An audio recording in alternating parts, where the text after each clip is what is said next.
Good morning. With the help of Hashem, we are learning today's 3 prakim Rambam. We are learning Hilchos Malve V'Loive prakim Dalid, Hey, and Vav, and we will be learning today about the Isur of taking interest, the Isur of Ribis, beginning with the 4th chapter. 4th chapter has 14 halachas, beginning with halacha Aleph. Says the Rambam, Neshach v'Ribis. The words Neshach, the words Ribis, Echot, they both mean interest. Shenemer, as it says in Parshas Bahar, Eskas b'chol titomlei b'neshach. Your money don't give to him, which means to your fellow Jew, with neshach, which means interest. Uvemarbes, also with increase, with interest. Lo yisiten ochlechon. Don't give your food. Ulahalan hu oimer Parshas Kisei say neshach kesed neshach oichel neshach kol davar ashiyisha. Neshach from money, neshach from food. Clearly, the Torah writes in Bahar Marbis, right, food, and in Parshas Kitzei say the Torah writes neshach from fruit. That's the raya. They both mean the same thing. Why is it called neshach? The word neshach means to bite. Because you're biting. You're causing pain, you're causing distress, and you're consuming his very flesh. Why does the Torah use 2 terms? Because the word marbis is the literal. Marbis means with increase. No, it's really, it should be called marbis. Why is it called neshach? Because it bites. But why does the Torah use 2 expressions? La'avar olav v'shnei lavim. So if someone does charge interest to a yid, they're violating 2 lavim. Halacha base. Kederach she'asur l'noisim lahalvos v'ribis, just like the giver, meaning the lender, is prohibited. It's the same also on the borrower.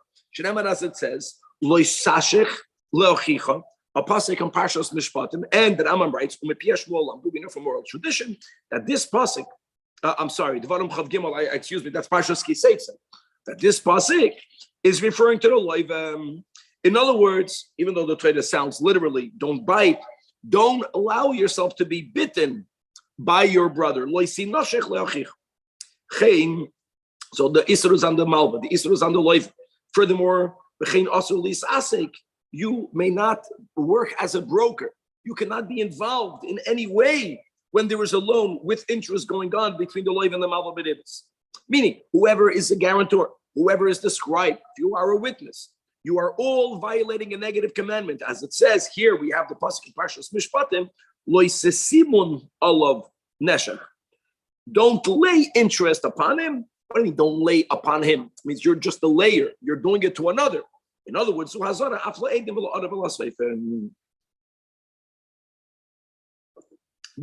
Firzoi says that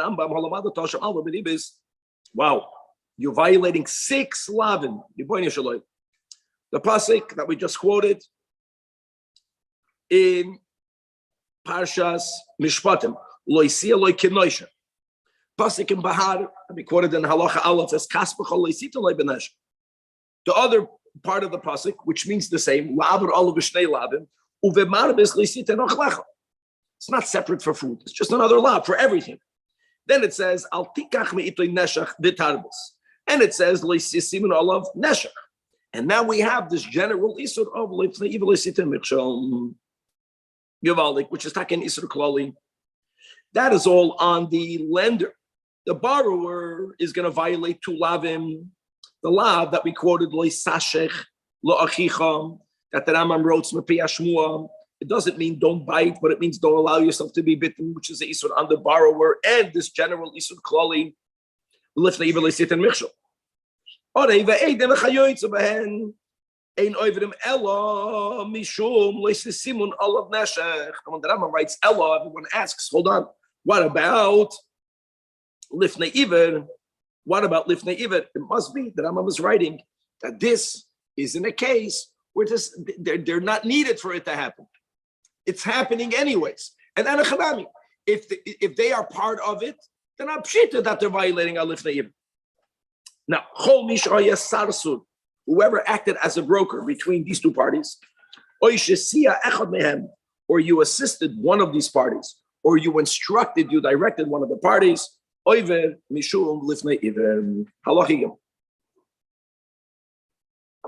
So we just introduced the law of taking interest with all of the details of how many lavim you're over on the malva, on the loiva, on the edim, on the arev, on the soifer, and anyone that's involved.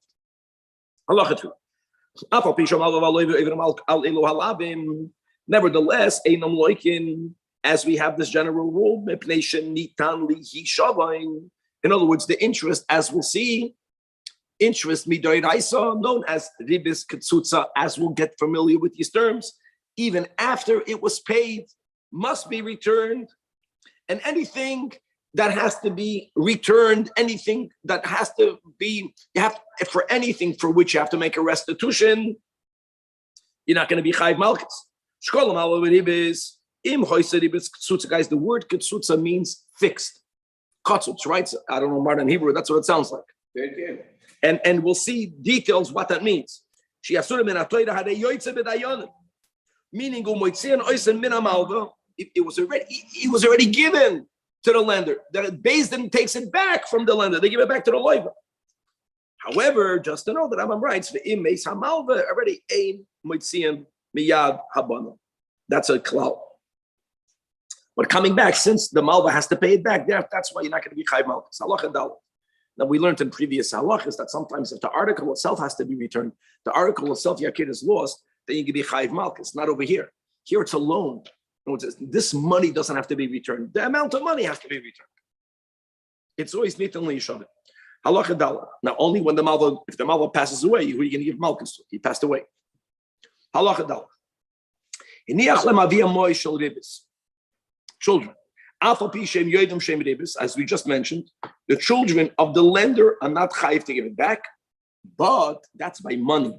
However, but if the father, the lender, receives something specific, a davar mesuyam, whether it is an animal, whether it is a talis, now there's another thing. They have to give it back. The pnei kavod aviyam.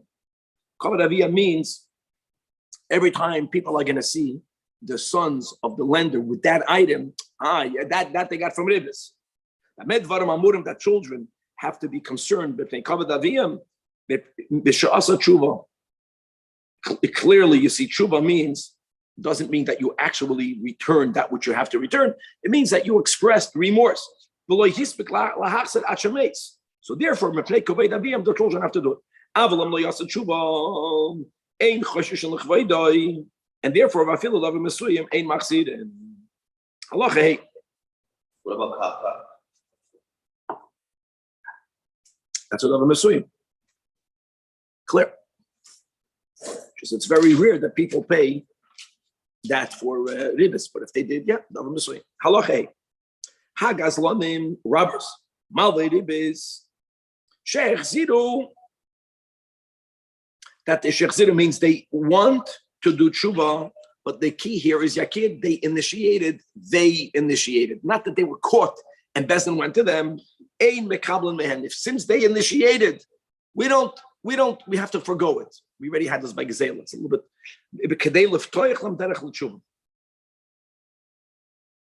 When they know that, they're more motivated to do tshuva. If they know when they're doing tshuva means if the guy lived the whole life as a gazlan, doing tshuva means he's now going to have to return, $4.5 million. He's not going to do tshuva. And they're not looked favorably by the sages. But here again, not money. Money is not mesuyim. If there was something specific, the item, or the ribis of mesuyim, then yes, that was the whole thing we learned. Takanas maresh. Because without the takanas maresh, you have to give back the beam. That's what they did over there. That's the whole mafta yoina. That people, mamish, took apart the buildings to do tshuva. That was the tshuva that they did in Inve. This is a huge halacha. Yeah, we had this before. That I'm going to repeat it over here. In other words, that on one hand, people hear this for a time, they're shocked. A mekabel mehen. If it's not a dover mesuyim. This difference. But the mouth and mekabel mehen. No, a mekabel mehen. And if mekabel huge. Depends how much. I don't want to come back for 2 shekels to this world. Take your money in right? The kid is pointing out, Al Pi Kabbalah, this says in the Zohar, the main reason for reincarnation is because people owe money. What we're saying over here is that the moment a person is alive and they initiate the tshuva, but let me clarify, they initiate the tshuva is that they're not going to do it again. Right. Not a guy in his deathbed is like, I'm dying anyways. I don't even have time to give it back. I am doing tshuva. Okay, good. Halacha vav. You know what? That's better than nothing. A person is doing tshuva. The Rebbe was always that way. It's just a movement. Mashiach will make the tshuva shlema, will inspire us. Begin. God doesn't need for us to complete. We cannot complete anything without Mashiach, but we have to begin the process. Halacha vav. Shtar shekosav baribis. So if the document had ribis on it, bank tzutza, as we'll again just get familiar to words. Ribis ketzutza is asen midoiraisa, and yakir, even after it was paid, it has to be returned. Divrayim, we're going to see different expressions. The general expression of rabbinic ribis is called avak ribis. I know that in Hebrew, avak means dust. The dust of ribis, the shadow of ribis. We're going to learn more everything today. Avak ribis should not be paid. If it was paid already, it does not have to be returned. But they're both awesome. So one might have thought that if it's documented, maybe the whole document is invalidated. We don't say that. We don't say that. A loan was given. Goyves I can. So pre getting the ribis midrabanan, but just because it's midrabanan, it doesn't mean you can take it. Elamam, that if kodam v'govasaka, if the lender took the ribis, here is where there's an afkamina. If it's ribis ketzutza, then the dayanim will force him to give it back. If it's only avak ribis, then he won't have to give it back. That's a cloud, guys. Remember, that's very simple. On one hand, we don't say that we already made the document. We already came to an agreement. No. If it wasn't paid yet, the loiva should not pay it. Certainly, if Beis Din is the one getting the money from the borrower, they will not collect it. But if it was already collected, avak ribis doesn't have to be. It's not forcibly returned. Excuse me, ignorant question. Right? Yeah. What's the difference? Please describe the difference between ketzutza and avak. It's not. That's very important. The Rambam is going to write many words for this. I'm not going to get ahead of myself. I just want for everyone to remember these words: ketzutza versus not ketzutza. Halacha zayin. Kol hakoisev shtar ribis. Listen to these words. Now, we began this chapter by saying, yes, Zelik, that anyone involved in a loan for ribis, anyone involved is oiver and lavin. So he's going specifically, the guy who wrote the document, it's as if he's writing and he's getting Adam to sign on the writer. That God forbid, wow, it's a kfir in God. Even if it's not documented, two people verbally came to that agreement. And the kofru b'tzias Mitzrayim. As it says in Baharis, and it says at the end, Ani Hashem Elokeichem, Asher Yitzei Yischem Eretz Mitzrayim. But Rabbi Z, you should know that this is really beautiful. But in a system like Israel, or Jews and banker Jews banker without their loans. So we have a hatariska. I want to say it like this. I want to say one nakuda. Ribis. The issur of ribis is a choik. It's not rational. I want to make that clear. Because let me give you an example. If I own cars and I rent cars, that's my parnasa. Think about it. I'm giving my car. I'm getting my car back and I'm getting money for it. If I have chairs and I rent my chairs, I'm giving the keren for a fee. I'm getting back my keren, and what I'm getting is not only covering the depreciation. It's not there's be no business. 100% kosher, doing nothing wrong. Person needs a car, they are willing to pay for the service. Money should have been the same way. You're giving money. It's like you're renting. Actually, we're going to learn today in the third chapter today about people that use these words. At least they diminish the issur. It's still awesome. Why don't we people in today's world look at money that way? It's capital. Why should it sit by me? Let it sit by you. Use it. You're using it because you're making money with it. You're giving me back the capital and you paid for the rent. Another thing, the fact that it's a mitzvah to take it from a goy, it's a mitzvah. It's a mitzvah because ribis is yashar. Ribis is just. I rent. That's how people make a living. You people who own land, how do they make a living? They rent out their land. They get the land back and they get money. Why is this different? because we are brothers. We are brothers because we come from one father. That's the way I understand. To family, you don't charge interest. It's a family thing. It's an emotional thing. Right, but without it, we wouldn't care. I'm just saying that if your brother needs help, it's like God is. If I believe that there's one God, and we were taken out of Egypt, we were made into God's nation. It's the family. You don't charge interest. So you want to charge rent, that's fine. Interest, you don't charge. So this is a issue because he's your brother. I'm just trying to explain it. And you're right. Now, at the end of the day, the world today, the Heter Iska that was enacted by the Chachamim is not viewed as a b'diavad. That's the way it became accepted. Because without the Heter Iska, things won't turn. So they found a Heter when needed, but the concept is very important. In other words, take it out of money. If my brother, if I'm a landlord, if I have a lot of property and my brother has to have where to live, the Torah says I can charge him rent because I think an apartment is something specific. A car is specific. Money is like generic.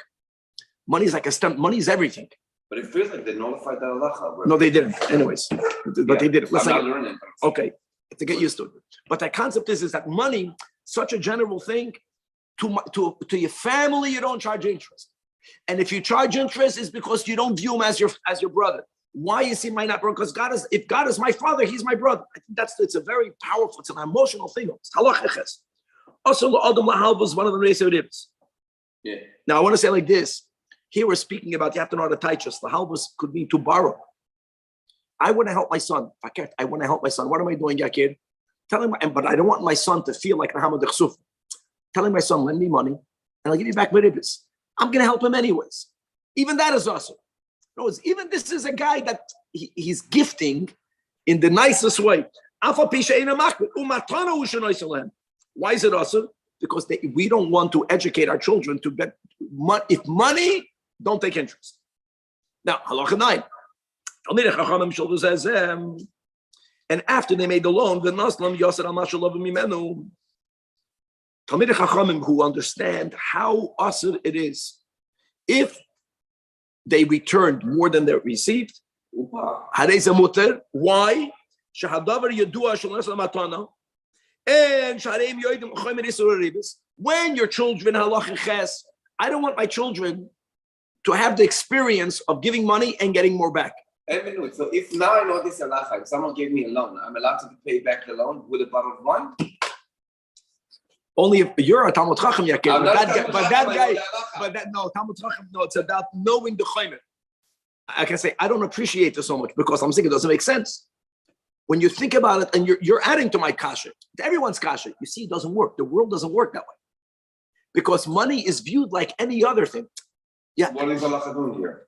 Allah is telling you that if two people understand the Chomer or Isur, then they can give a gift afterwards. Now we're going to learn about this soon, guys. I want you to know that giving this is not even ksutza. This is not that they made up before. God forbid. You loaned me 100. I gave you back 120. I could have given you back 110. And I gave it to you after I paid back. That's called the ribis mugdam, ribis mucheres. That's a rabbinic ribis. Talmidei Chachamim can do it because it's not going to lead to anything back. They're giving a gift. Halacha yud. I want to tell you something that is delicately, if you lend me money, I can't even tell you thank you. Why not? Because you loaned me $100. I'm going to pay you back the $100. So what did you get from me? $100 and a thank you. So what we did in yeshiva is that if you loan me $100, if I said thank you, the other guy says that means you're not paying me back. Okay, so I take that. At least I'm getting a thank you.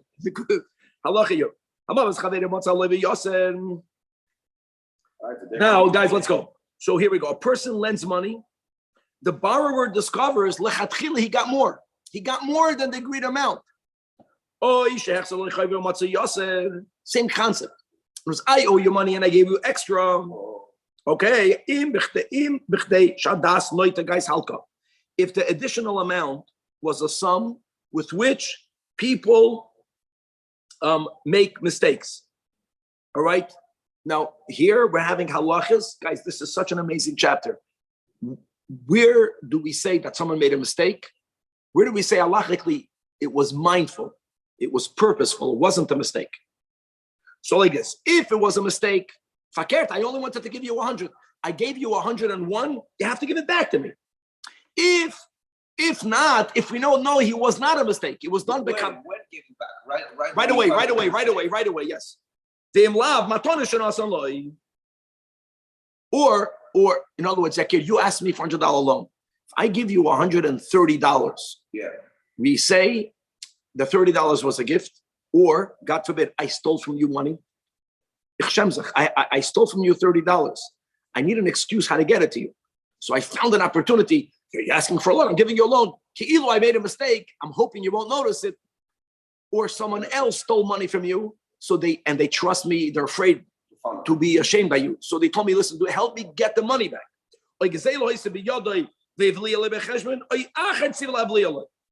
Now, what is das Neuter? What is a mistake that people can make? It's a mistake like this. Let me tell you what I mean. Mistake is with one. That's really with one. One means like this. If I'm giving you ones, then instead of giving you 90, I can give you 91. I made a mistake with one. Sometimes when I'm giving you $1 bills on say $90 loan or $20 loan, I'm counting two at a time. So if I can make a mistake of two. There were certain coinages that one coin was 5, or one bill was 10. Guys, in other words, I went in 1, 2, 5, and 10 always means, Yakir, 1. Could be I was giving it in groups of 5, 10, 20. So I gave 110 extra. That's like that it was a mistake. Shema chamish chamishumana. Chamish chamisha means not that they don't have a $5 bill. I'll take it back. But people, that's the most that people do at a time is 10. The most. They look at something, they're pushing coins, 10, 20, 30. So it was 1 unit extra. Another thing. Sometimes I gave you an odd number, but the odd number could have been comprised of, Yakir, I was doing 10s, then I was doing 5s, then I was doing 1s. Because you borrowed a certain sum that you do 10s. So that's the next meaning. That's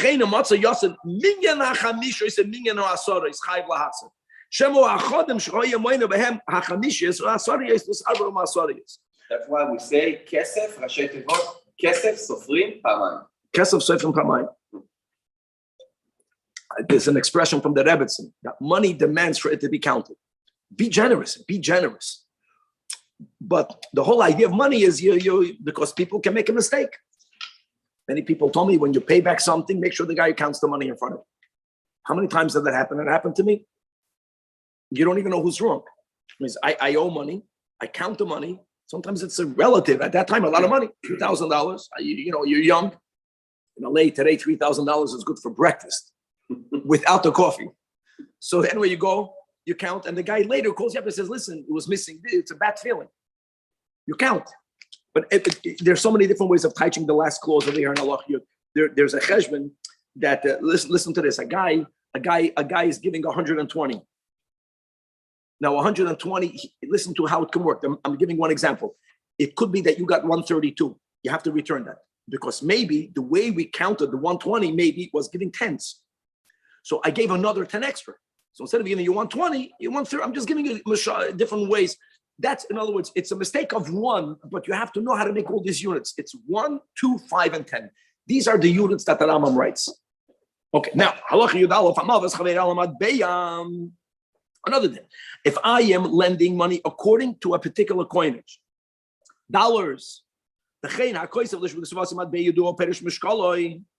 listen to what happened, guys. The ruling authorities, this is not shaykh today, they increase the weight of that coinage. We're speaking about a time that the coins themselves were made out of silver and they had a certain weight and there was a name to that coin. There are times that the way they dealt with inflation is that they added more silver to the coin. So what do you do now? You gave me 100. If I'm going to give you back 100, that can be ribis. Why will it be ribis? Because the coins are bigger. The government, and you specify the coins. 100, I don't know, quarters. What happens? This doesn't happen in America. They made the quarter bigger. You understand? That's the issue here. I do, but I'm thinking, am I malve the coin or am I malve the currency? So what the coin can buy. I want to know, can the dinner buy now? Can the dinner buy more money? Let me say it like this, yeah, kid. When you loan me a dinner, Now they made the dinner bigger. If I were to use the old dinner, would I get less food? That's called, if the original money now taka lost value, then menakolo shirato sefes. Wow. Then I have to deduct. Why do I have to deduct? Because it should not be like ribis. The buying power is the same. In other words, if the buying power is the same, whatever the original money bought, there was inflation. So to counter inflation, they made the coinage bigger. So then it's called, I'm giving you back the same exact thing. If when I'm giving you back right now can buy more than before, then I'm not allowed to give it back to you. That's simple. You're getting back more. If the buy, which happens very, I know in Brazil it happens.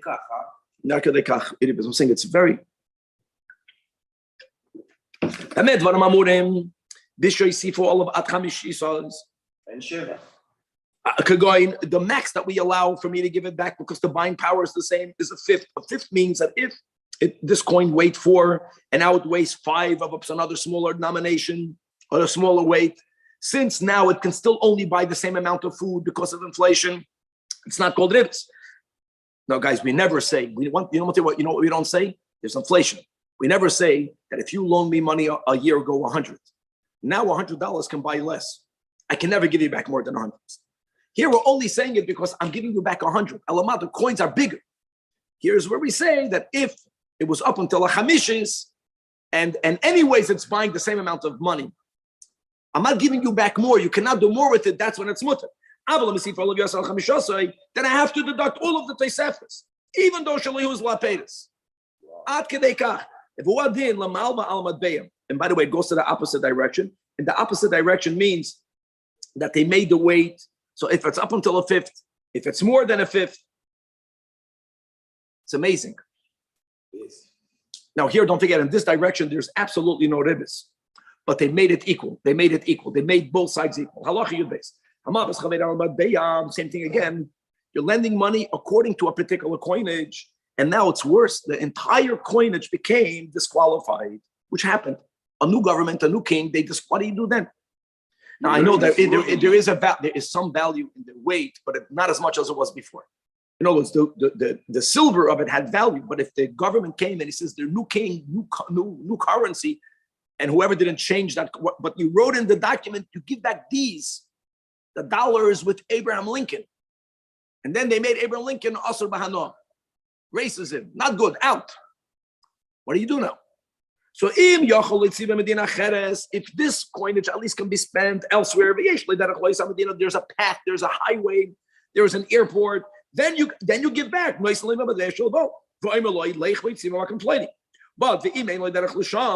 there's no way of even if there's another country, but there's no way for you to get there, then you have to give. You have to give from the coinage that is a legal tender in that time, and the same thing is with the ksuba. Even though you wrote in the document, alamad beyam. Okay, right. Allah yud gimel. It's late, but hoydo makes us going. Listen to this, guys. He made a king in Sudan. I want to say he's making a king in Amoichel. Either after he already gave Yakir, we said ribis ktsutza has to be returned. After the lender, after the borrower gave back the ribis, then he says, Amoichel, don't give it back to me. Or prior. A normal. Because is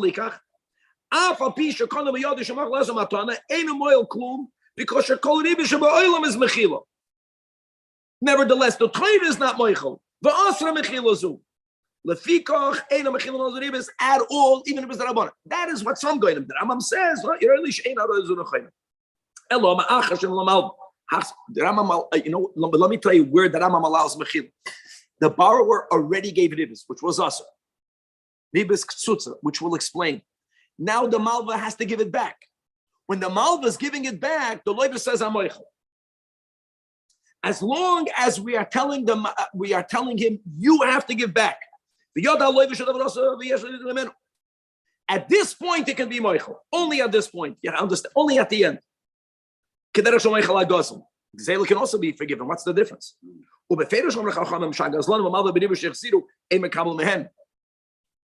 Rambam is using it as a raya, and we just had this before, right? That you said is huge. Yeah, Allah. Yes, final halacha yudal nichse yisayim. Now we're getting into already a nuance of ribis, but we're applying it if you have yisayim that we look after their belongings. Mutar litan oisam la'adam neman sheyesh leina chasam tovim. The beis din can give it to an apotropos, to a person who has a lot of land. A lot of land is a person who you're not endangering any investment in because land cannot be hidden. So if he'll do something, shtick, you'll get the money from his land. You're making an arrangement. Now the words literally means that it's likely to lead to profit and it's unlikely to lead to a loss. But let me tell you what unlikely means. You do business with it. And if there's going to be profit, tell them then they're going to get some of their revach. But if there's going to be hefsek, they're asking of him, Ata tafsid levatcha. That's the meaning of rachik. You will absorb all of the loss. Let me tell you the problem. You know what the problem is? I know you're not using the word interest, and it's not ktsutza, as we'll explain. But that's like ribis. When you give money, and you will always get your keren back. Sometimes without profit. If there's a loss, you're not going to lose the keren. But if you're always going to get your keren back, that's called interest. And if there's profit, you're going to get the profit. That's called avak ribis. It's not the ribis ktsutza, as we'll explain soon. So even though that's normally asur, that the chachamim took away that isur for the benefit of the yisraelim. Really, it's avak ribis.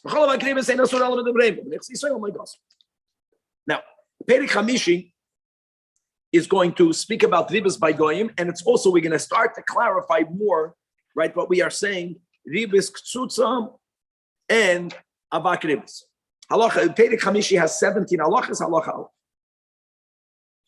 We're moving fast, and this is an amazing halacha. I know that, but we ain't bereda. We should have started earlier. When Mashiach is coming, you'll see they're going to take away the heter disk. It sounds like. We're all going to be wealthy. We're going to be dealing with even when people are wealthy, cash flow people need. That's normal. Many people we know have businesses. They have a good business. There comes a time. I saw this by my father. He's making geld. Kesef minolon. He used to come into shul. And Shabbos he was freilach. And Monday he used to schwitz. There was no money. You have machines. You have schoira. People owe money. There's not geld. It happens to everyone. So you need a gamach. Okay, good. Halacha Allah. Hagoy. You do it, not you are allowed, Yakir. You do it. I want to make it clear. Like we spoke on the Bekitzer, I understand ribis. Ribis is something that is a choik. By Hashem wants us to behave with the world with justice. To your brother, we're mechuyev to act with rachamim. That's unique. I'm not mechuyev to act with the whole world with rachamim. Not charging interest doesn't make sense. Like they say, business is business. Even people that are very generous. Like I told you, when I lend out my things, when I rent out, any rental is ribis. You can argue. You're giving something, you're getting it back plus. Right. Which is elama. By money, the Torah made, you can't take it, that's only to Eden. People view this as a racist thing. It's the opposite. It's, God forbid, it's the opposite. It's like a father educating his children that the way you behave with the world and the way you behave with family should never be the same. You behave with the world just, always just, never tricking, never deceitful. But you're not mechuyev to be. That's it. That's the way I see this. It's like and it touches our heart. It touches an emotion. This. As it says, and not only mutter,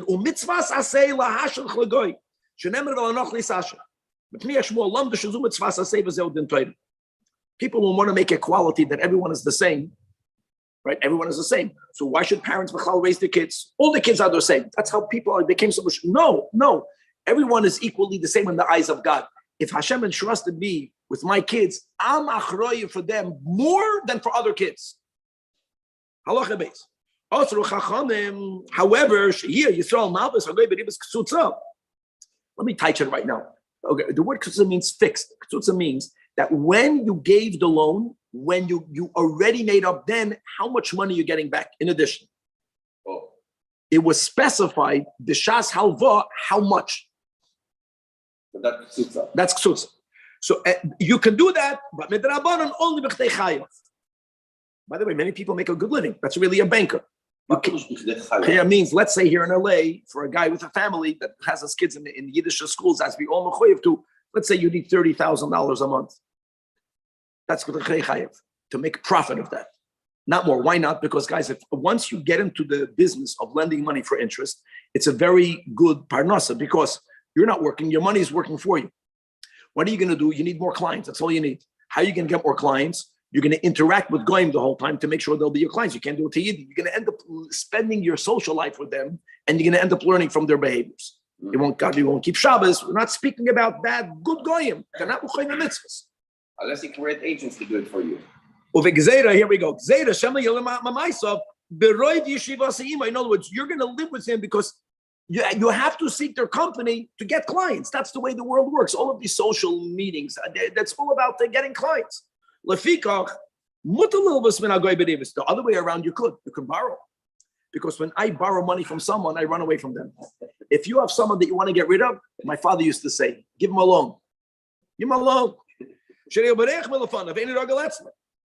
Now, but Talmidei Chachamim, she'ein able lomad b'maisav another heter, Talmidei Chachamim will never copy the behaviors of goyim.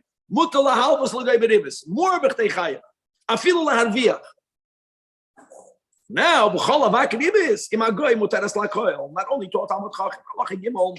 Worth it to be a Talmud Chacham. Yes, but to be a Talmud Chacham is a big avodah. That's what I'm saying. The profit that you make from ribos doesn't bounce. The entire Rambam. Halachi gimel Yisrael shalav amois when goy beribus a big shlachs. I'm lying. When a yid borrowed money from a goy, listen to these cases, guys. The Jew already wants to give it back. Reuven borrowed money from a goy. Shimon tells Reuven, do me a favor. Give me that money, and I'll pay the goy interest. Who is Shimon getting the money from? I'm lost. No, me and you. Yeah. I borrowed money from a goy, and I agreed to pay him interest. I'm ready to give him back the principal. You met me. You need money. You're not finding a Jew that's going to give you a gamach. Not in the world before Mashiach. You tell me, do me a favor, with the permission of the goy. I have with me $100,000. I'm paying 5% a year. Gavaldik, right? Great. So you tell me, give you the money. You're asking me to give you the $100,000, and you'll pay the 5% to the goy. Problem here is that I gave you the money.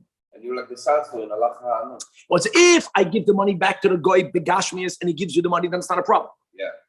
Here, even if I give it to you in his face, the fun of, I gave you the money, so it's ke'ilah. Why you're going to give me the 5%? I'm not keeping it. I'm giving it to the goy, but you're giving me the 5%. Yeah. Even though the money is costing me, I cannot lend it to you. You become the broker. Like there we go. And even if Yakir, me and you made that agreement in the face of the goy, you know when it's going to be permitted?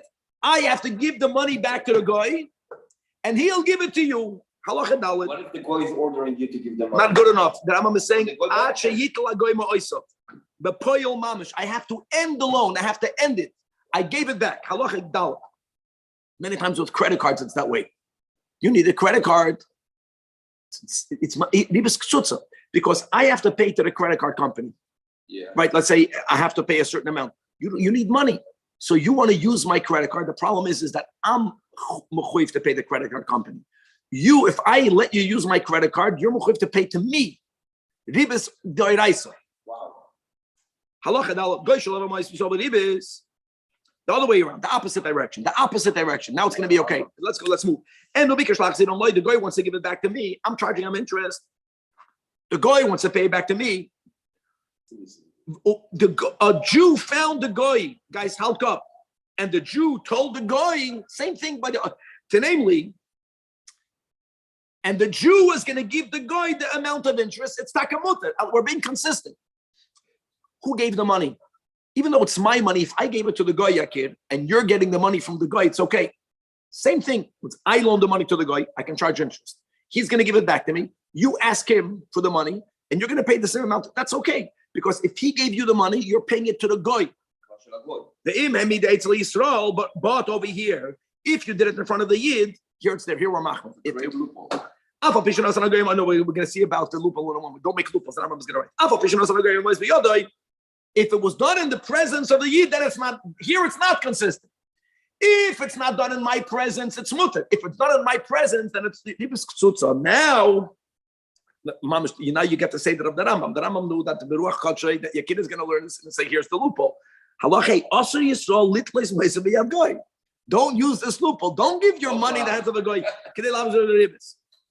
Don't do that. The goy shilvas Yisrael beribis Asher Yisrael Acher Liyaslei Arev.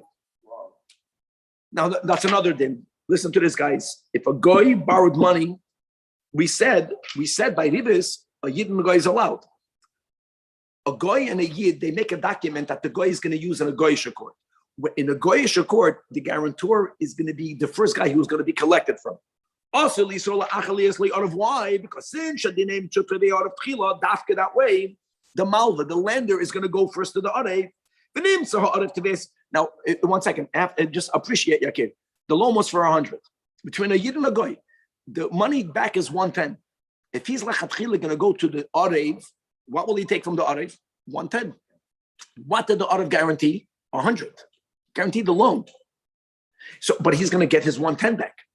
When he's going to get the money from the borrower back, as the arev is allowed to, that's interest. That the arev is chayv to the guy. Now, the only thing is problematic because they're going straight to the guarantor. But if they're not going straight to the guarantor, then it is a mutter. Halacha vav Yisrael shalom mois v'nagoy beribis. Yisrael love it, guys. Just become familiar. It means a Jew borrowed money from a guy. And urzakafan all of the milva. This is very important. There comes a point. Yakir, you loan me $100, not me. I'll go loan me $100. I have to pay him every year $10 on it, 10%. There comes a point after 10 years where they make like a new contract. They say, now you owe me $200. We stopped viewing the ribis as ribis. It was included in the keren. And then the guy was this guy. Beautiful case. Because once the ribis was made into the canon prior to Giyur, not a problem for him to collect it after he's a Jew. But if after he converted, even though the loan was given beheter, the loan was given when he was a goy. The agreement of ribis was when he was a goy, but it was still called ribis. Now let's go in the opposite direction. Avul goy. So the goy borrowed money from a yid beribis, the goy the opposite direction, and at some point, again, the zok of all of it was b'milvah, and now the goy became a convert. Here the other way around, the borrower became a geir.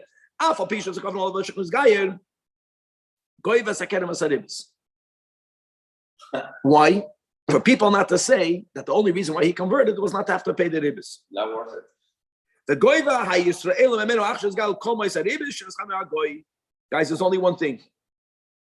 I want to say one thing, Yakir. All of the ribis that how do you say, that was added after the conversion is, of course, asur. The Rambam is not speaking about. The Rambam is speaking about the money that was still considered ribis prior to the conversion. Halacha zayin mitzvah lahagdam avois Yisrael bechinam lahalvas hagoy beribis. Mitzvahs cost money. Here you have a mitzvah that's costing you money. If you want to word it that way. Halacha 8.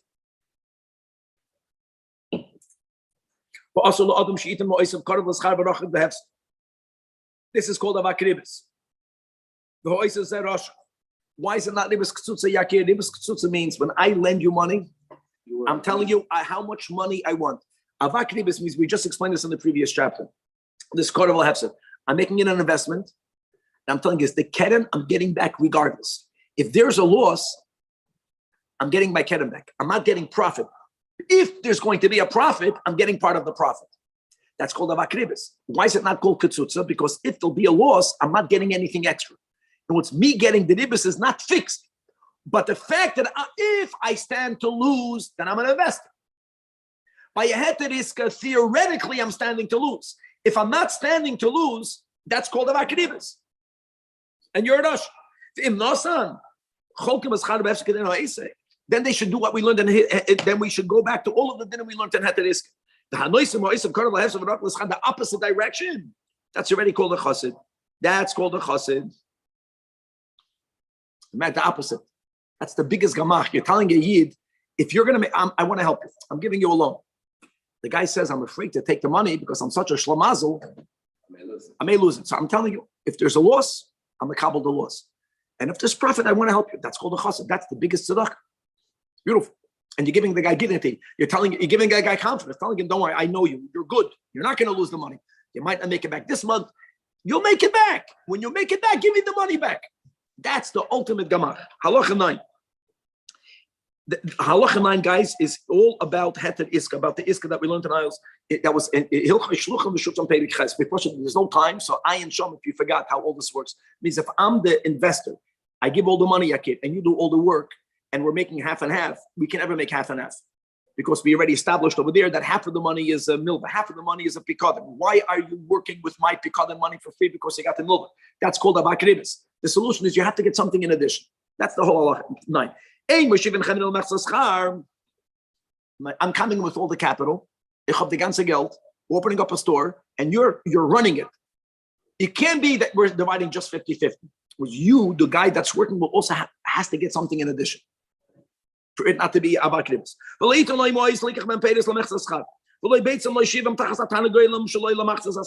all this clear.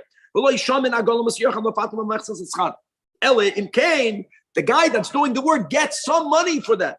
Either or he's going to get more of the profits, or he's going to have less of the laws. In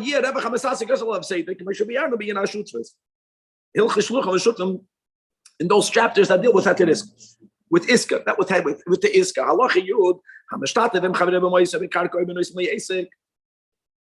I'm becoming your partner. Don't include the profit together with the principal as a single sum in the promissory note. Don't be zoikev b'milva, because maybe shemali yasham schar. Because if there's schar, when I'm making an investment, I can get back the profit. But you cannot document it. I'm giving you 100, and after 4 months, I'm getting back 110. No, because then what happens if there won't be profit? You're going to get back the 110. That's called ribis. Not the ribis ktsutza, because it was not fixed. Actually, no. If you wrote it in the document, that's ribis. Very good. As a milva. Don't write it as a loan for another reason. Shema Yamos. The nimtza shtar beyada yodesh, and you're going to be goy v'saribis. Halacha Yud Aleph. Asur now nudim. Asur lahagdim v'saribis oila acharoisim. There's giving ribis prior, giving ribis late. What does that mean? He gives an example. Yakir, I want you to lend me money. Yahal cup, wake up. I want you to lend me money. But you know what I'm doing? A day before I'm asking you for the loan, I give you a big gift. See, if when the loan is open, I give you a gift, that's not ribis ktsutza, but that's mamashasser, because I'm even prior to the loan. I'm giving you a gift today because tomorrow I'm going to ask for a loan. Or after I gave you back, I paid you back, then I'm giving you a gift. Not allowed to do that. I decided you're gonna lend me money. If I'm the borrower and you're gonna be my lender, so I have to warm you up. So I'm not. I'm sending you gifts. I'm paying ribis before the transaction of the loan. Or I already borrowed, I already returned, and then I get listen. At the end of the day, that you follow what the trader says, but your money was doing nothing with me for you. Now I'm giving you a gift. Zui ribis milcheres. It's also included in abakribis. And we learned in the previous chapter, abakribis, if it was paid, doesn't have to be given back. But it's also midrabanan. Halacha yudbeis. How do you say thank you? Can't say thank you.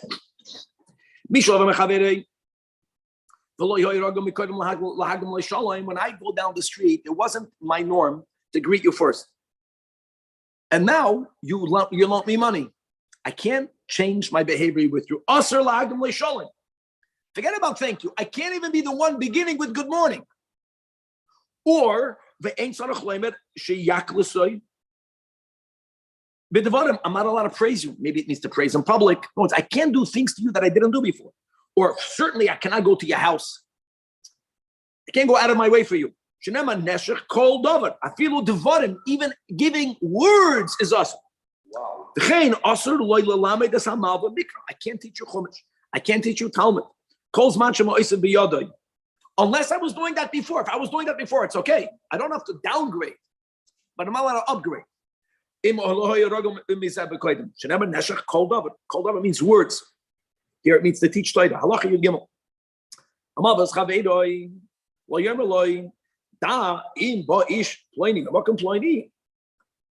Know that this guy's coming tomorrow. I'm asking of you. I'm the lender to be mechabed him.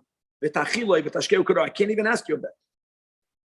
Because why am I asking it of you? Because I feel like I'm entitled. You owe me. Why? Because I loaned you money. If I loan you money, you owe me nothing. We both owe God. That's the way I have to look at it. Yes, Mitzrayim. Halacha Yudal. Yesh devarim sheim kamoi ribis, and that's mutter. Oh, at least we're finding epis will be mutter. What a ketza. Lokech adam shtaroisel shel chaveiroi, umolvasei shel chaveiroi bepachos. They know chayshes. This is called factoring. Let me say it like this, guys. I have a check. Someone paid a donation to the shul, to the Aiden project, but he wrote a date for a year. A lot of money. Can someone give me money up front and pay a less amount of money? Yes, that's mutter. I want to make it clear. It's only mutter, Yakir, if the check bounces, I'm not achrei for the check. That's why it's mutter. No, it's he's benefiting. How is he benefiting? Because he's laying out, let's say the check is for $100. He's going to give me $90 now. I'm happy because I'm getting the $90. Why is he giving me $100? Because when the date is due, he's going to get 100. Now, why isn't that ribis? It's not ribis, not even in the Rabbanan, because we're speaking about a case where if the check is going to be bounced, I'm not achroi. No, it's the reason why he's getting $10 extra is because he was risking losing the keren. The moment you're risking a loss, it's called business. Business you can do for profit. If I'm achroi to guarantee the check won't bounce, then that's weiter ribis. Umuter adam little lechavere dinner. Now another case. I can give you a dinner. I can give you money for you to loan the guy 100 dinner. You listen to this? No, the lender is getting at the end 100 dinner and the one dinner, not from the borrower. It's not coming from the borrower. Not over here. Hey, do me a favor. Convince that guy to lend me money. Convince that guy to lend me. Take a dinner and convince that's not a problem. That's something else. You're paying him for the service of him speaking up your praises. Halacha tezvav. And yet,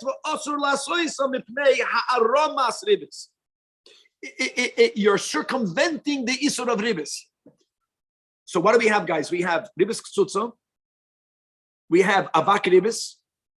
Then we have things that are mamash mutter. And now we're having something that's less than avak ribis, Yakir, but it doesn't look good. Ketzad. Amaloi. What page are we up to just for Yaron in the Chayenu? Halveni mana. The guys, remember who's saying to who? You have to help up. The borrower is telling the lender, loan me $100. Money is 100 coins.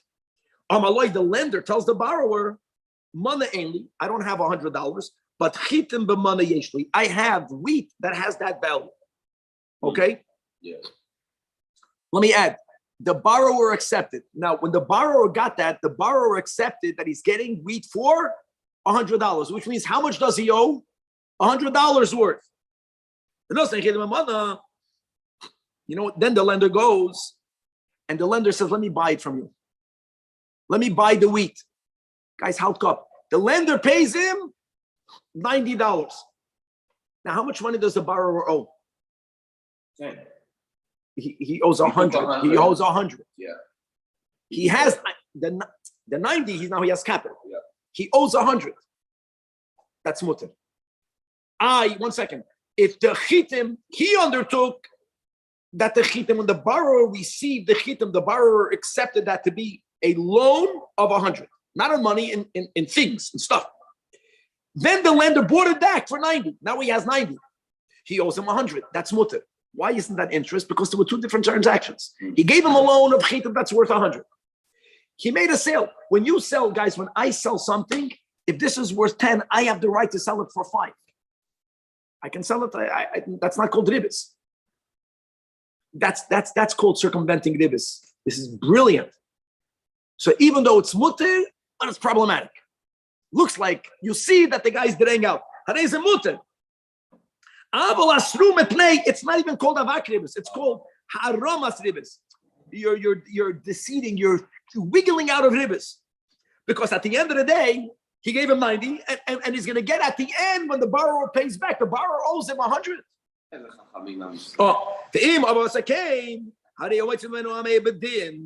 But you should know that at the end of the day, if you did it, it will be okay, and the lender will get $100. No, guys, if it would be avak ribis, what's the din of avak ribis? People say even by avak ribis it's okay. No, by avak ribis, prior to the money being paid, you can't collect avak ribis. Avak ribis means once the avak ribis was given to the lender, then you can get it back. But prior to paying, you can't collect it. This you can even collect. So we have these 4 levels: ribis ksutza, avak ribis, haramas ribis, and completely mutter. Other scenarios: I lend you money, I took as collateral your land. When I have it as collateral, can I rent it out to you? It looks like ribis. Because at the end of the day, you owe me all of the money. And on top of that, I got rent from you. So money is going from the borrower to the lender more than what the borrower received. These are the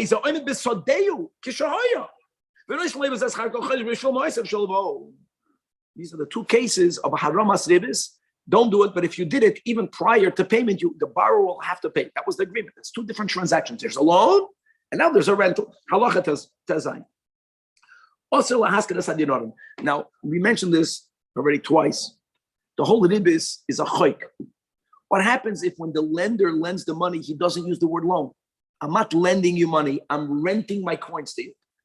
I have $100. I'm renting it to you. Like I said, I can rent you my car, which means you give me back the car and you give me money for rental.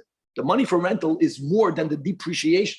It's not called ribis, because that's a business. I'm renting something, I'm getting that back, and the fee for the rental. If I word the loan, I never use the word loan. I'm renting to you my $1,000. You can't do that. Why not? Because when I rent you my car, I'm getting back the car itself. When I'm renting you my $1,000, I don't expect for you to give me back that $1,000. That's why it's called a loan. It's but you know what you did? At least you diminished it from it being prohibited. I said you brought it down to avakris. Now it's awesome with the rabban. Final halacha in this chapter, halacha Yud Zayin. Melech shoyadinov. If a king, if a government made a rule, everyone has to give a head tax. In the case where people have to pay. Here in America, there's no head tax. Half of the people don't pay any tax. But let's say there's a head tax. And then the government says everyone has to give $1,000 a year. Not if you own land, for your body. If I don't pay, the government says whoever will pay what I needed to do, if you'll pay for me, I am now subservient to you. And that means that what I will owe you will end up being more than $1,000. It's not, why would you lay it out? That's not called ribs. If you laid out $1,000 and then by the law of the land, you're going to make me work for you and my work for you is worth $2,000, that's okay. And you gave the dinner. Even though what you will legally have right and my work will be more than a dinner, that's mutter. Because like we mentioned, ribis is that the lender gave money to the borrower and he's going to get back more than he gave. Here, the more is not coming. He gave money to the government. He's getting the money back from someone else. That's mutter. And moving on to today's final chapter. All of these rules are because Jews did stuff and it was adjudicated and then it was written out, or God actually gave us all these examples? God gave us all these examples. God gave us the principal examples, and then it was adjudicated as time went on with more details. And then Rambam took all those adjudications and the principles and codified them all. Exactly. Perek Shishi is going to be more about ribis ksutza, more about avak ribis, more about making profits from other people's possessions. As we will see, Perek Shishi has 8 halachas, but it's a big chapter, beginning with halach aleph. Hamavas chaveri b'sela. B'chamishim dinarim. I am lending you a seller. Guys, I want you to know a seller is worth 4 dinar. I'm telling you, I'm lending you out a seller when you and give me and you get, but my sell is 5 dinar. I'm saying when I'm lending you money, I want more back. I do it that way. Or I'm lending you an item. I'm giving you 2 saw of wheat. And I'm lending you 2 and you're giving me back 3 saw of wheat. Oisela bisela. I'm lending you a seller, and I'm telling you, you give me back a seller and produce. In other words, when I'm giving you the loan, I'm specifying I'm going to get more back. That is the biblical interest. Oi, shloisha se'in for 3 se'in and a dinner. It doesn't matter if it's money for more money, if it's money for produce, if it's money for money and produce, if it's produce for produce, produce for money. You understand? In all these cases, kol halva, that when I give the loan, the term is I'm going to get back any most minute amount. That's riba shel Torah. And even though both parties agree to it, and even if the transaction was concluded, which means the borrower already gave it back to the lender, post facto, a court will take the money back, will forcibly take the money back from the lender. That is what we call it. If a person gives a loan, and they stipulate that during the time of the loan, that the lender can live in the courtyard of the borrower bechinam until when the loan is returned. The heads? Well, it's not even money. I'm not getting back a thing.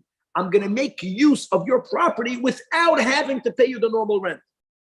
Or even if I'm paying rent, but I'm paying a lesser amount of rent. And they wrote on the document, I gave you, I'm lending you $100. Yeah. When the loan is open, you have a chatzah. You normally charge $1 a month. When the loan is open, I get to pay only 50 cents. And it's written, the moment the loan is returned, I'm going to pay you the whole dollar.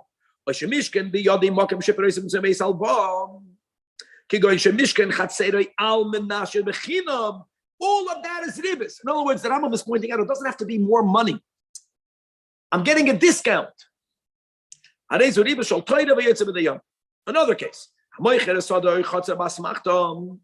If I make a sale, which means I'm only making the sale on stipulation, let's go to the ultimate asmachta, God forbid, a person is gambling his stuff away.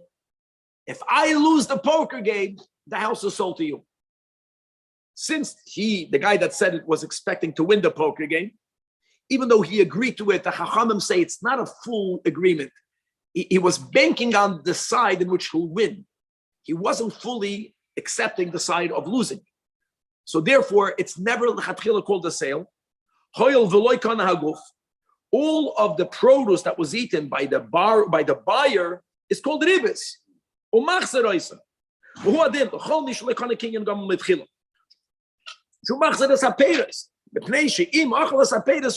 this is riba shel Torah. The Rambam is giving in this chapter all of the different cases where we term ribis ksutza on this interest. Now the Rambam gave you all of the cases of ribis doiraisa. All the other cases is asar midrabanan. And that is what we refer to when we speak about the avak ribis, which you can say it means the dust of ribis or the shadow of ribis. It's awesome. Now, what's the difference between biblical or rabbinic? They're both equally forbidden. God told us we have to listen to the Chachamim. The difference is that if the lender already took the interest, if it's biblical, he has to give it back. And a Beis Din will force him to give it back. If I receive the lender rabbinic interest, God forbid, once I have it, it's not taken back from me. That's the difference. It's not forcibly going to be returned through judges. Halacha 2. If I lend money to you, you happen to have a servant. I'm not allowed to take your servant. Even though the lender the borrower is not using the eved anyways. Another example: I'm not allowed to live in your courtyard, even though you never rent out your courtyard. That's a big din. If you have real estate that you normally rent out, even though it's vacant, if I move in there, I have to pay your rent. If you have real estate that you never rent out and I move in there, I shouldn't have, I don't pay your rent because you're not losing anything. So here, even though you never rented out, if I loan your money, I'm not allowed to move in there. You understand? Because that's all interest. The imdad, I have to pay your rent. And if I don't pay your rent, it's called avak ribis. Now, why isn't it biblical ribis? Because biblical ribis is only that when I gave you the loan, it was stipulated that I'm getting back something else in return. If I would have written, I am lending you money, as long as you don't repay me, I get to make use of your property. That is biblical. If it was not said then, even though I'm doing it, that's only rabbinic. So what would be a kosher outlet to express appreciation? Because the Malva is stuck in a position. In yeshiva, again, this is amateur. In yeshiva, if a guy would give us a loan, we would say that I would love to say thank you. I would love to say thank you. But the Oibishter told us I can't thank you. What can you do?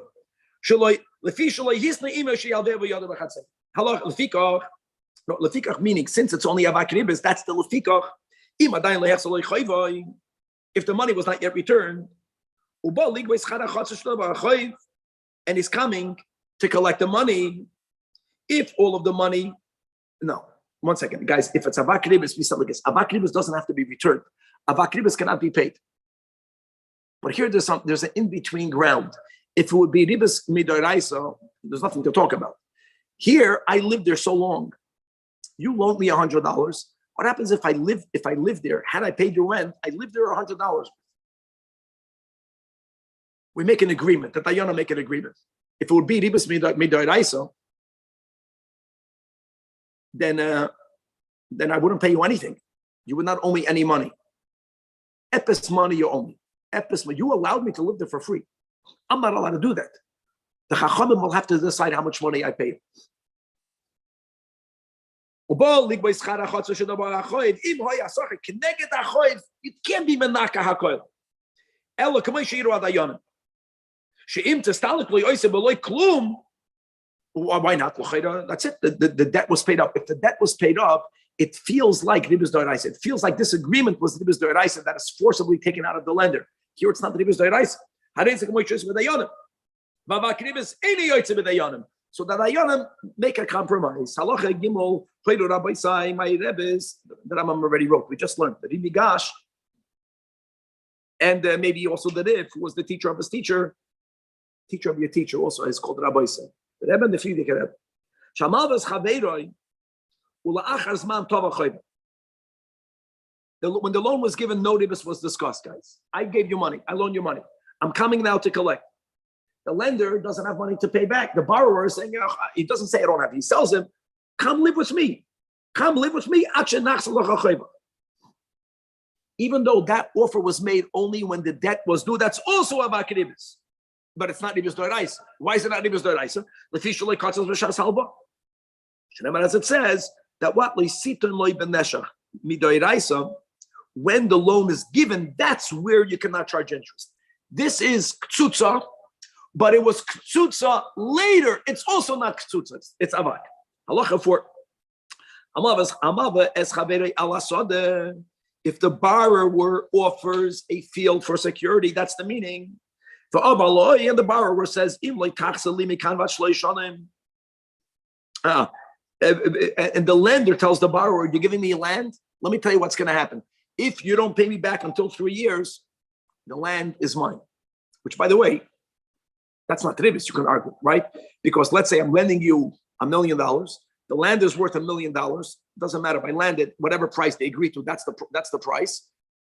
I'm taking it as security, but I'm adding that if you don't pay me back, then the land will be mine. You have to know how to word it. How does it come? First of all, I did not acquire it because, like we mentioned, any future agreement, I agree to do something in the future. If I won't pay, The guy that said it then was hoping he will pay. So there was never a full Gemidas Das to make the sale. And therefore, now we got a problem. But once we establish that I, the lender, don't own the land, can I eat the user fruit? Can I eat the fruit? I can't. Or let me word it differently. If I eat the produce of those 3 years, it has to be deducted off the loan. But Riba Shol Trade is deducted. Riba Shol Trade has to be given back. Abel, in contrast, the moichin here is the borrower. The borrower is saying that if I don't pay you back the loan in 3 years, acquire it from now. The moment you say ma'achshav, it's no longer an asmachta. It's no longer an asmachta. Now, I guess if he brings the money during the 3 years, so there was never a sale. If there was never a sale, the lender cannot have any payers. So let me say different, Yakid. If he ate the payers, he has to give him back the money. Yeah. But if then Rambam doesn't even want to say the lender, because then that's considered a purchase. The lender was not a lender; he didn't lend money. He gave money as a purchase. Halacha 5. Person sells a house or he sells a field, and the seller tells the purchaser, the guy that owns it, when I will get money back, please sell me back my land. Guys, the purchaser never acquired it because the seller never intended to sell. If the seller says it when it's selling it, really what the seller is asking for, he's asking for a loan. And therefore, we never view this. Now, who cares? I'll tell you what I care. That the money has to be returned. The money is going to be returned. Can the buyer eat the produce until when the money is returned? That's the word. And therefore, like a rent.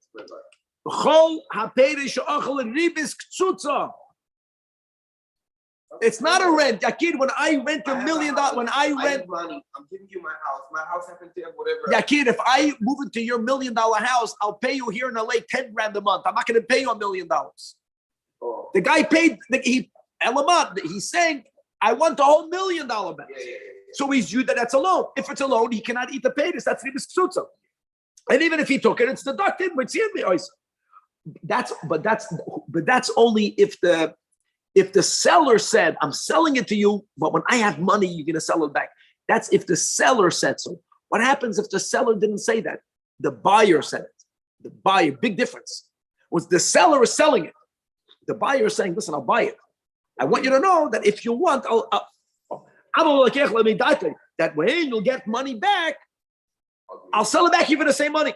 Mutter. Not only that, because that's called a sale. The fact that he agreed to make a sale back doesn't mean it's ribs. Who initiated that conversation? About halacha 6. Isn't that a way though? Yes, we already had one for you. Yeah, there are ways. So yeah, yes. Because if someone knows these halachas well and they're looking for loopholes, they're going to find the loopholes today. That goes in any legislative system. If you understand the laws very well, you understand the spirit of the law, but you could, by your knowledge of the technicalities of the laws, circumvent the spirit. Yes. Halacha vav. And you gave him, and what happens when you buy and you only gave some of the money? That's the minig in America. In Brazil, I remember, real estate then was much cheaper then. But at least you own an apartment that belonged to you. Up until the 90s or even the 2000s, there was no mortgage the way it didn't exist.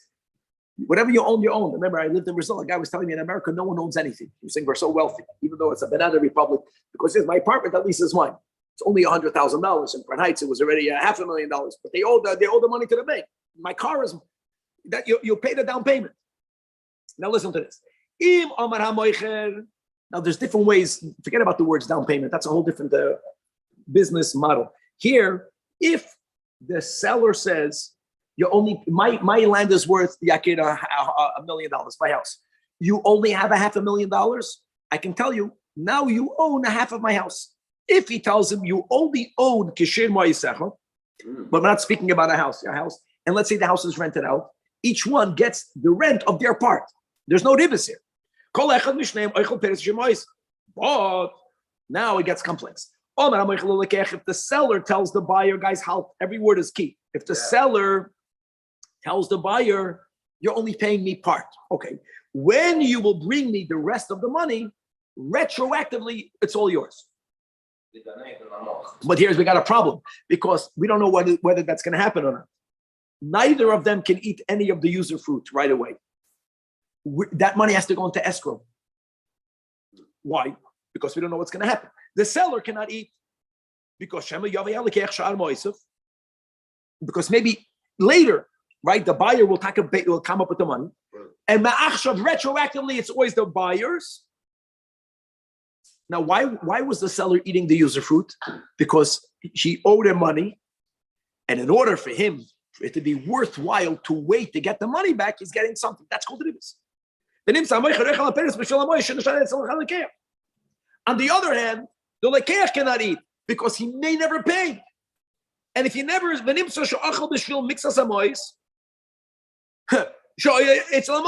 both parties have a ribis. So what do you do with that money? That's called escrow. You give it in the hands of a third party. Nothing happens to that money. Actually, by the way, the third party can lend it to a guy and make interest. That's not the point. When the party is, if something will be later clarified who it belongs to, there's a concept of giving it an escrow. Now, guys, another word, a different agreement. The seller says, not ma'achshav, not retroactive, that when you will bring me the rest of the money, then you will acquire it. Because it belongs to the moicher. And I'll tell you more, if the lekeach eats it, you take it away from him. Now there's another way. This is today's business model. Today, I'm selling you my house. You're only giving me, by the way, I'm not saying today because today I think when you sell a house, I never did that, the bank gives you all the money right away. I'm not talking about that. Me and you, there's no bank. You're only giving me a down payment. I'm telling you, the whole house is yours and the rest of the money is a debt. That's Kenei Ma'ashav. Even though you're giving me 2%, 90%, doesn't matter. You're not giving all the money. And I'm saying the seller is saying it's fully yours, and the rest of the money is a choiv. Now the lekeach can eat the user fruit. Now it belongs to the lekeach. It is a final sale by the time you say this is fully yours. Yeah. Whether you got paid or not, it's Yeah, exactly. And more than that, if the seller is eating the user fruit, that's mamash ribis. Okay. Because why is he eating it? Because you owe me money. Whenever I take from you because you owe me, that's ribis. And ribis k'tzutza u'mitziyim imenu mashu achal gevaldik halacha 7. Today's 3 chapters are humongous. Let's see if we can finish this on the right time. The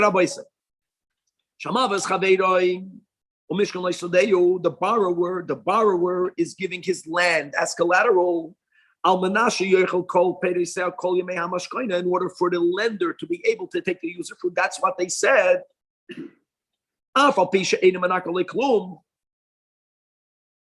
Even though we're not allowing for this to be deducted, why not? That's their agreement. Now hold on. Why isn't this ribis ksutza? Okay. Why isn't this mamash ribis ksutza? I'm lending you money. You're giving me your field.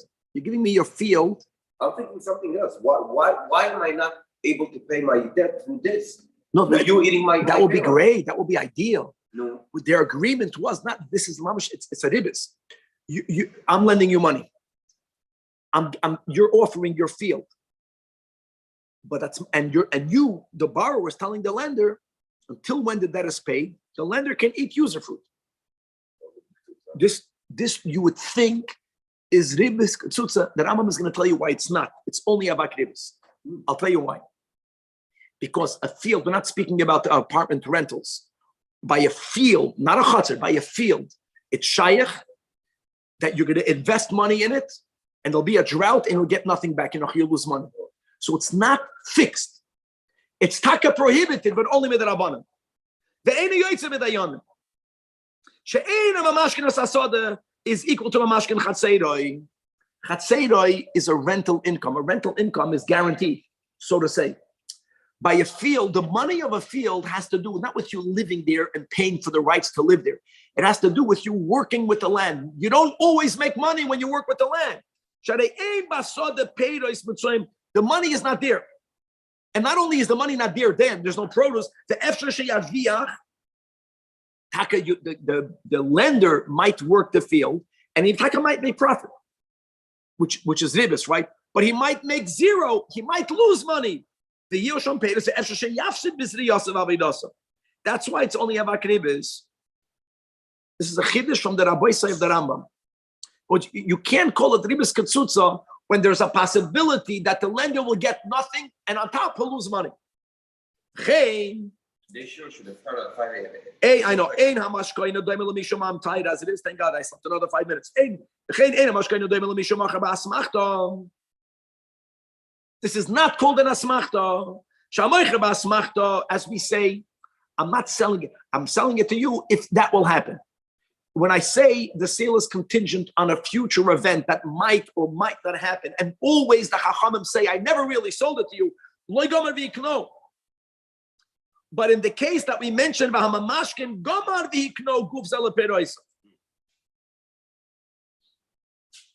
but again, it's only avak ribis because there might not be any profit, there might be a loss.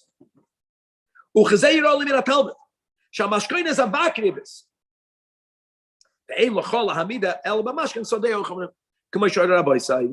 Whenever you learn in Chazal that there is a mashkoin as avak ribis, it means this case. It means this case, and there's a big difference between a chotzer and a soda. Now, say so lamed. That's a sholish maskonasim. Let's make a recap. Mashkoina, that's ribis ketzutza. Clear. Schadira. Mashkoina, that's avak ribis, which is what? Field, sadeh. And then we're going to learn right now something that's completely muted, as we'll get to in a moment. And the Rambam is going to recap it. The Rambam is making a sequel, making a synopsis. Ketzer.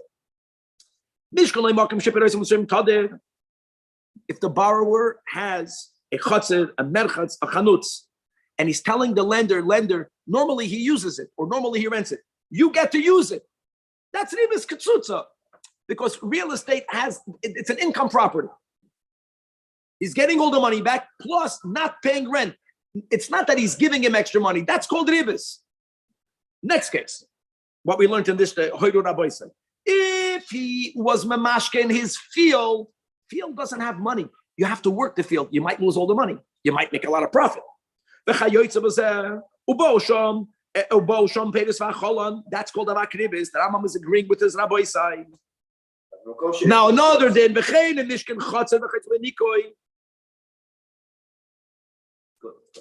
Harei zavak ribis. Mishkan chotzer ben nikoi. What's the mitzvah chotzer ben nikoi? So we didn't learn this yet, guys. Okay, very good. We're going to learn this. The Rambam is going to write it in a moment. That's why I got stuck in. The Rambam is going to explain what it means. That's going to be avak ribis. Mishkan today ben nikoi. That's the case where we said mashkoin hamoteres. What is this nikoi? Okay, good. What is it? Nikoi. What's the case of this making a deduction? We're here again. We're machalik between a chatzir and a sadem, not chatzir ktsutza and sad avak. There's a case of nikoi, everything is down. Chatzir is avak and sad is mutter, which is kegoin. Shilvo meyu dinar. The loan was of 100 dinar. Umishkan lebehem chatzir sadeh. And the borrower says, as a guarantee, as collateral, take my chatzir or take my field. Listen to what they said now. The Malva tells the lender, tells the borrower, I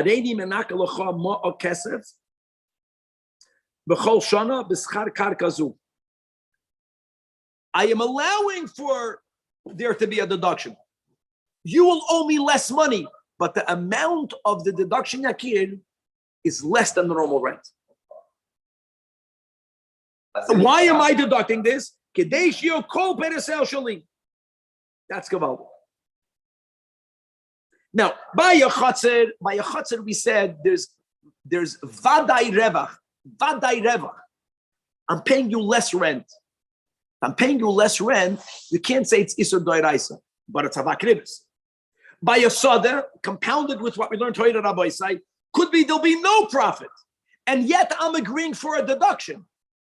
Whenever I'm open to a loss, if there is profit and I have a gain, it's never called ribis. That's a very good klal I learned from my teachers when I was in yeshiva. No, it's the moment the guy who gave the money, the lender, is subject to losing the principal. Whatever agreement comes on the other end will never be called ribis. That's a business investment. So since by a sada he agreed to have the loan deducted every year, could be that deduction will be a loss. That if there's a revach, it's mamash mutter. Beautiful. Oh, it's late. And the final halacha. Halacha aches. Coffee, and I have chocolate, and I have sugar, and it's a help. But Torah will help. Torah makes us go einem. Shekol mashkoine she'ein by nikol klal. Other people were more machmer than the Rambam. So they said like this: if the lender gets land as a mashkin and the lender agrees for a deduction, that might be okay. If there's not going to be a deduction, some of the go'onim say ribis ketsutza. The Rambam says he disagrees with them. Again, like we said, because by a sada there might be a loss. And with, you see, we don't appreciate anything enough. Hashem should make us appreciate. We have to learn more. The Rambam is coming to this difference between a chatzar and a sada. Through this, many questions are resolved. People learn because of chatzar and sada, and they didn't chap it. No. Now, even the Rabbi side that are wrong, they also agreed that there'll be something that's permitted. Now, guys, the Rambam will of course agree to it. The Rambam is more lenient, but they, in their mistake and their lack of knowledge, they also agreed that there is a case where taking a mashkin of land will be permitted. What will be that case? Ketzad? The loan, I lend you 100 dinar. And you, the borrower, are giving me your house or your field.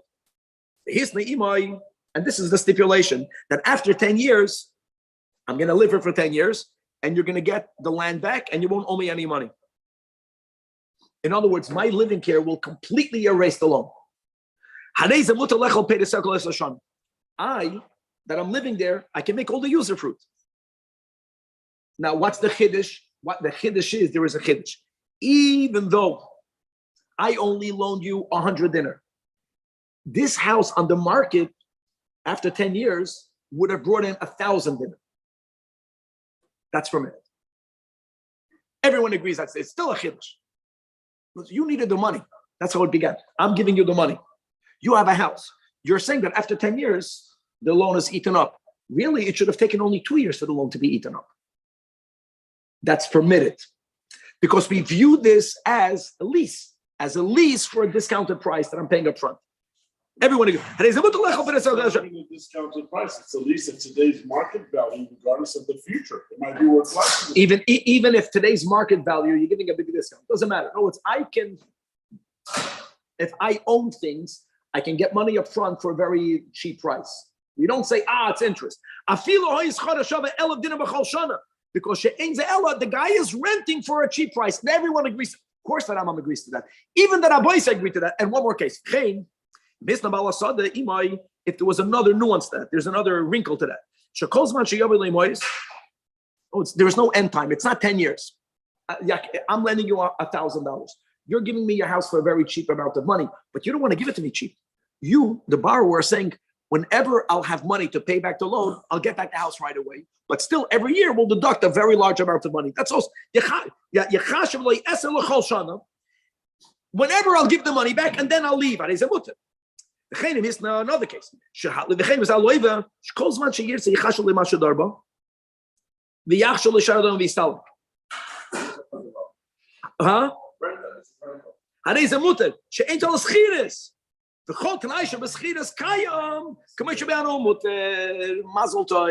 was great.